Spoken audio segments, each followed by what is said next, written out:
whose idea this exhibit was? All right, so our exhibit titled Natural Connections came from a collaboration of people just discussing ideas for exhibits, and people love their backyards. Gardening is becoming more popular again. People are interested in local and homegrown and organic, and we decided this would be a great time to celebrate all of those things for the outdoors, how people relate to them, how we interact, what we like about the outdoors, and the parts that we don't like so much. And what kind of things will people be able to see here? So we have everything from the parts of the outdoor we don't like. We've got things about pesticides and why some pesticides are no longer available on the market, to natural ways to control pests, to even how we bring the outdoors inside and use floral decor throughout our homes.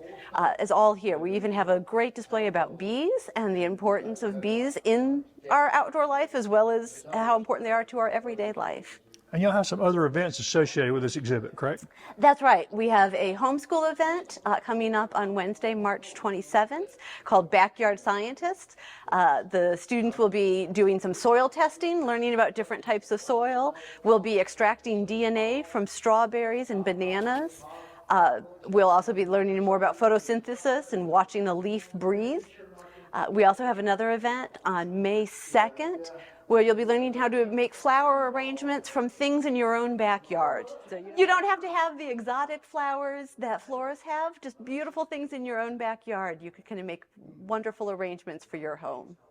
And the exhibit will be running from when to when? The exhibit opens today, March 24th, and will be up through the end of May. And y'all will be open during the Chili Festival, correct? That's right. We'll be open all day during the Chili Cook-Off, so you can come and see this exhibit as well as our permanent exhibit on local history and the South Carolina Tennis Hall of Fame will all be open during the Chili Cook-Off. And your regular hours for the exhibit will be what? We're open Wednesday through Friday, 9 to 2, and Saturdays, 10 to noon.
I am here to answer any questions about beekeeping for our guests that arrive and tell them how it makes a healthier backyard and integrates with everything we do. This nature exhibit they're doing here at the museum, remind people how important bees are to the ecosystem. Well, if you like to eat, you should like bees. That's just kind of the bottom line. We use them. We do have native pollinators like small sweat bees and bumblebees and all those, but by far our agricultural business has been dependent on cultivated honeybees and kept honeybees. It's one of the biggest businesses in the country. And how long have you been keeping bees? 10 years. And what have you learned? That the more I know and think I understand them, the less I know and understand them. They are wild insects. We do know, I mean, I joke about that, but any given day they react to the weather, they react to body products that people have on. They'll sting one person and not another for the same thing. Sometimes they'll put up a ton of honey and other times they won't, that we can rob. I do the same thing each year and the results are always interesting. Are bees becoming more endangered? Yes, the use of chemicals in our yards and getting rid of all the native, what we call weeds are just native flowers. And they feed voraciously off those in the early spring, like now, before lots of other things are blooming. People just don't realize how important clover and henbit and all those things that are in our yards are for the bees. You'll see them all over it. Well, you mentioned clover and the other. What else can homeowners do to help cultivate bees and allow them to have something to get the nectar and stuff? I think the most important thing is make sure you keep some naturalized areas.